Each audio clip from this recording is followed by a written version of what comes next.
Hello mathematicians, welcome to Smyan Academy. Today I'm going to teach you how to solve consecutive integers.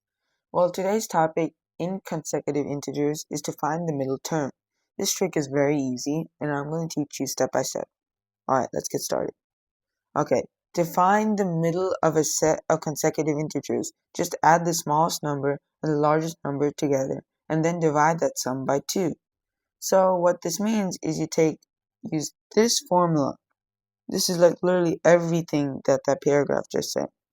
If you just follow this, you can find anything for these types of problems.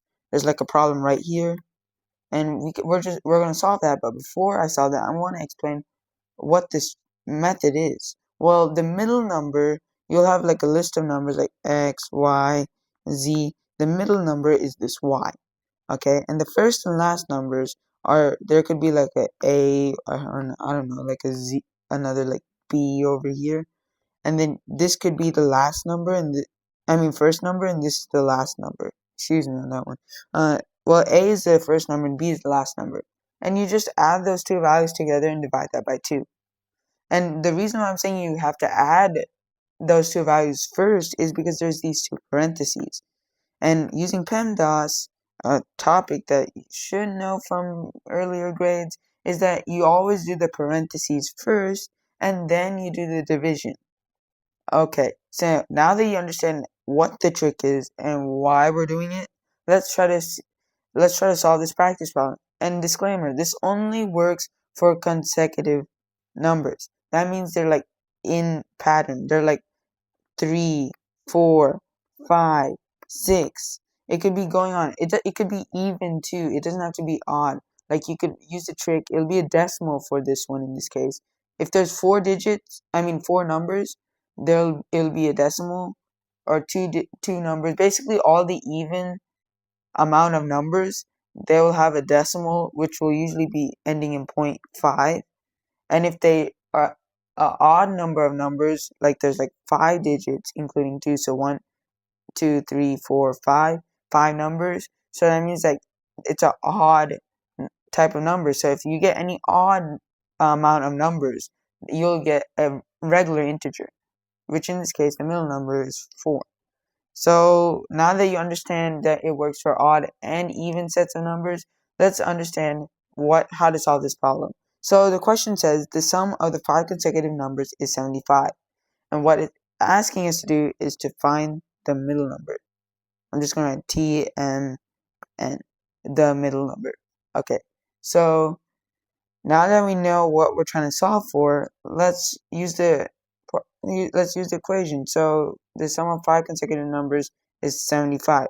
So when I do this, I like to think of variables. So let's go A, B, C, D, E. Those are my 5 consecutive numbers, and they add up to 75.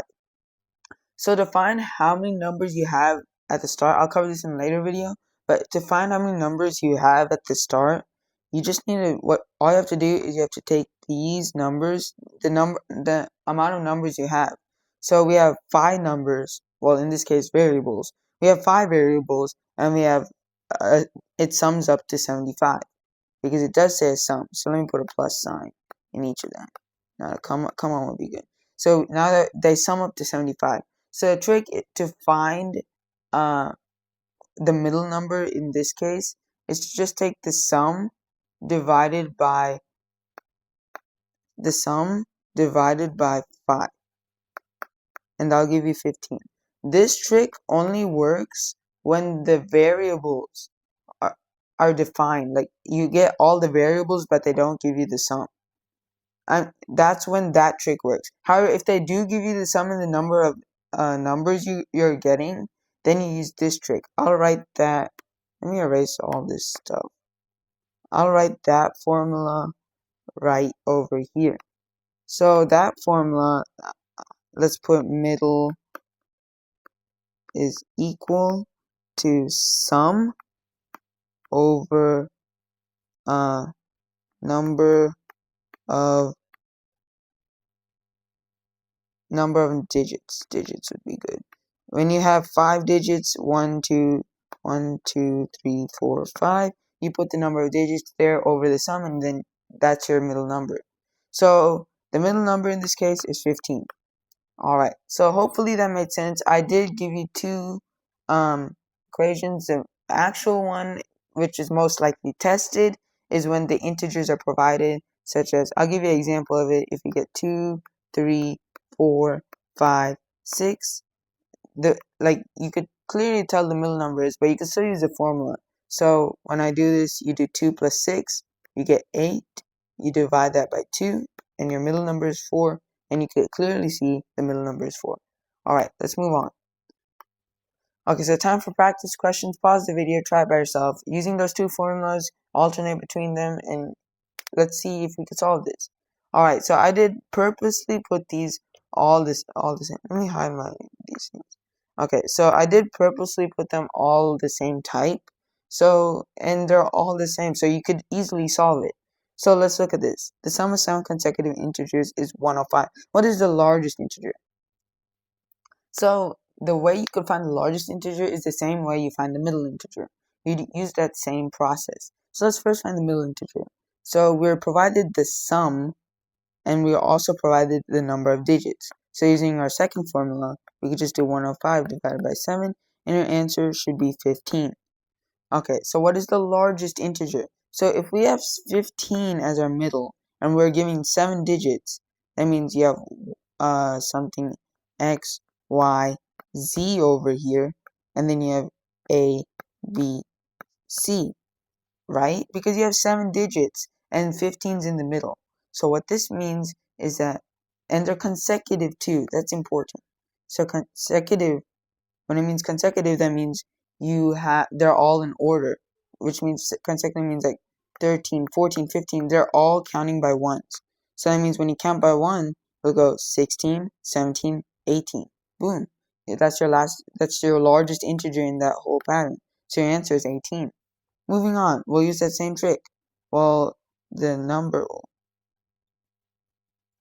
my god. Okay, so number 80, you divide that by 5, because this is the sum, this is the number of numbers, digits I mean. So you do 80 divided by 5, you get 16. What's the smallest this time? So we're going to do the same. You're going to have,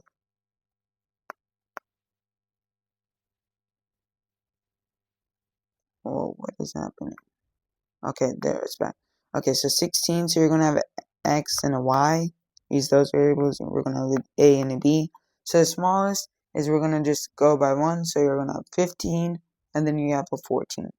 If you see what I'm doing, all I'm doing is adding by 1s or subtracting by 1s, depending on which is the smallest integer and the number of digits they provide. This is why I'm telling you variables are a great way to do these, so try using them. Let's check if you did them. Yep, we got them all right. Okay, so thank you for watching. Make sure to like and subscribe. Comment if you have any questions, want some other types of content.